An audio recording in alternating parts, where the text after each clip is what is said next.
બનાસકાંઠા જિલ્લાના ગઢ જિલ્લા પંચાયત સીટ નંબર 14 પર ભાજપના ઉમેદવાર રમેશભાઈ જુડાલના કાર્યાલયનું ભવ્ય ઉદ્ઘાટન કરવામાં આવ્યું છે। દીપ પ્રાગટ્ય સાથે યોજાયેલા આ કાર્યક્રમમાં મોટી સંખ્યામાં કાર્યકરો અને સ્થાનિક આગેવાનો ઉપસ્થિત રહ્યા હતા।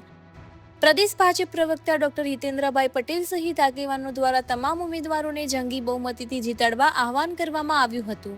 ચૂંટણીના માહોલ વચ્ચે બનાસકાંઠામાં રાજકીય ગરમાવો વધુ તેજ બન્યો છે। સમગ્ર બનાસકાંઠા જિલ્લામાં તમામ 48 જિલ્લા પંચાયત બેઠકોના કાર્યાલયનો શુભારંભનો એક સાથે કરવાનો ખૂબ સુંદર આયોજન બનાસકાંઠા ભારતીય જનતા પાર્ટીએ કર્યું છે। એ જ ક્રમમાં સવારે મડાણા જિલ્લા પંચાયત બેઠક અને અત્યારે ગઢ જિલ્લા પંચાયત બેઠકના કાર્યાલયનો શુભારંભ અને પ્રચારનો શુભારંભ કરવા માટે અહીંયા ઉપસ્થિત છીએ।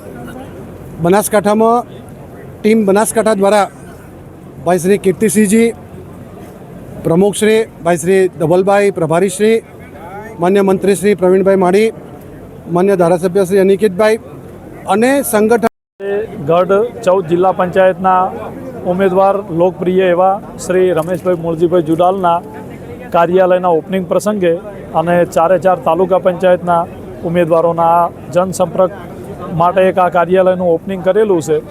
એ ઓપનિંગમાં જે તમામ 4 સીટના ખૂબ બધા દરેક સમાજના યુવાનો વડીલોએ હાજરી આપી છે અને ભારતીય જનતા પાર્ટીમાં વધુમાં વધુ મતદાન કરવા માટેની અપીલ કરી છે। તો તમામ મિત્રોને આ મીડિયાના માધ્યમથી પણ હું કહું છું કે રમેશભાઈ એક ખૂબ સરળ અને ઉમદા વ્યક્તિત્વ ધરાવતો વ્યક્તિ છે અને નીચે 4 ઉમેદવારો પણ ખૂબ સારા અને યુવાન છે। તો દરેકને મતદાન વધુમાં વધુ ભાજપ તરફે કરવા મારી 2 હાથ જોડી અને વિનંતી છે।